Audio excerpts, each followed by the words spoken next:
नमस्कार दोस्तों। आज हम किंग का एक स्पेशल चाल के बारे में सीखेंगे जिसको कहते हैं कैसलिंग।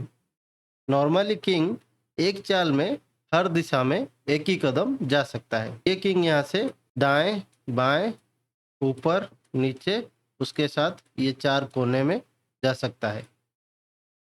लेकिन कैसलिंग के दौरान राजा एक ही चाल में दो कदम जाता है। चलिए देखते हैं ये कैसलिंग कैसे होता है। कैसलिंग किंग और रूक के बीच होता है।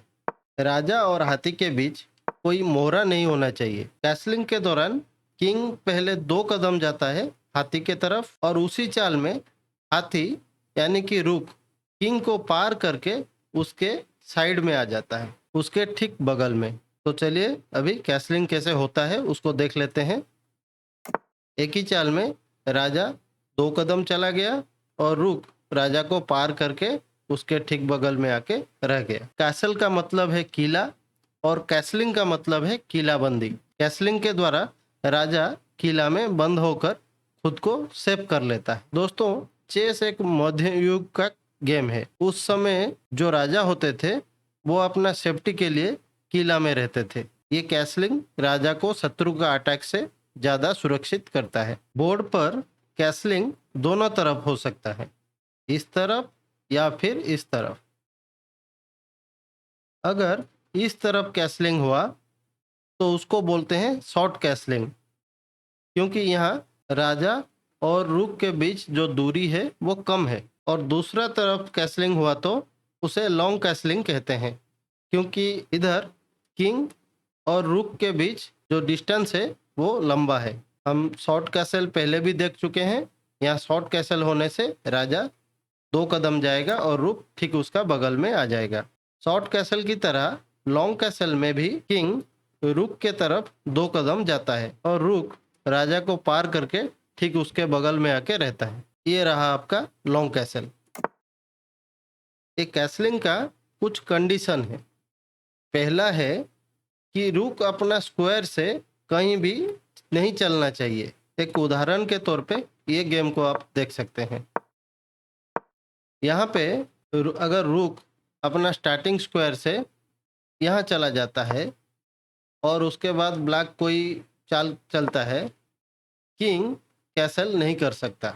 यहाँ तक कि अगर आप रूक को उसका स्टार्टिंग स्क्वायर में वापस भी ले लेते हैं, उसके बाद भी कैसलिंग नहीं हो सकता, क्योंकि जो रूक है वो अपना स्टार्टिंग जगह से हिल चुका है। इस गेम में ये दूसरा रूक अभी अपने जगह से हिला नहीं है, इसीलिए इस तरफ लॉन्ग कैसलिंग हो सकता है। इस तरफ कैसलिंग करने से पहले किंग और रूक के बीच जो मोहरे हैं उनको बाहर निकालना पड़ेगा, उसके बाद कैसलिंग हो सकता है। कैसलिंग का दूसरा कंडीशन है कि किंग अपना स्टार्टिंग स्क्वायर से कहीं भी नहीं चलना चाहिए।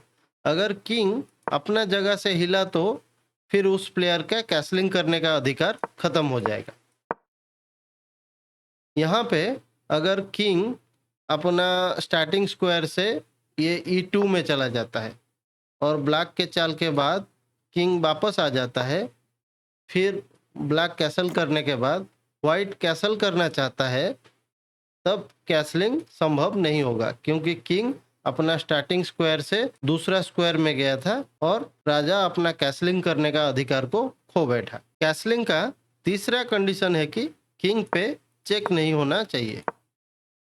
यहाँ जैसे जैसे ये गेम आगे बढ़ता है, इस पोजीशन पे ब्लैक चाहे तो व्हाइट का किंग को अपना बिशप से चेक दे सकता है, और यहाँ व्हाइट चेक से बचने के लिए कैसलिंग करना चाहेगा, वो संभव नहीं होगा। इसीलिए ध्यान रहे, जब आपके राजा पे चेक हो तब कैसलिंग नहीं किया जा सकता। इस स्थिति में पहले व्हाइट को चेक से बचना पड़ेगा बिना राजा को मूव किए, और उसके बाद अगले चाल में व्हाइट कैसल कर सकता है।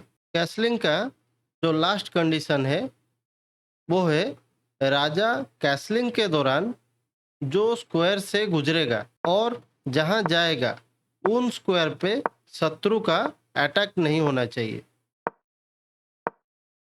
जैसे इस पोजीशन में राजा को कैसलिंग के लिए यहाँ जाना पड़ेगा, तो बीच में ये स्क्वायर पार करके ये स्क्वायर में जाना पड़ेगा। लेकिन यहाँ पे जो शत्रु का बिशप है वो उनमें से एक स्क्वायर पे आक्रमण कर रहा है, और क्योंकि यहाँ शत्रु बिशप का अटैक है, अभी इस स्थिति में कैसलिंग नहीं हो सकता। कैसलिंग का एक और इम्पोर्टेंट पॉइंट है, अगर कैसलिंग होने वाला रुक पे शत्रु का अटैक है, उससे कैसलिंग पर कोई फर्क नहीं आएगा। इस सिचुएशन में ये शत्रु बिशप कैसलिंग होने वाला रुक को आक्रमण कर रहा है, लेकिन यहाँ कैसलिंग पॉसिबल है। इस सिचुएशन में कैसलिंग किया जा सकता है। अगर आक्रमण राजा पे होता, उस स्थिति में कैसलिंग नहीं हो सकता था, लेकिन यहाँ पे कैसलिंग कर सकते हैं। कैसलिंग से राजा सेफ होता है। तो ये वीडियो में जो आप सीखे उसको अपना गेम में जरूर इस्तेमाल करना। गेम के स्टार्टिंग में मौका मिलते ही आप कैसलिंग कर देना। ऐसा ही वीडियो के लिए चैनल को सब्सक्राइब करें और इस वीडियो को जरूर लाइक करें। धन्यवाद। नमस्कार।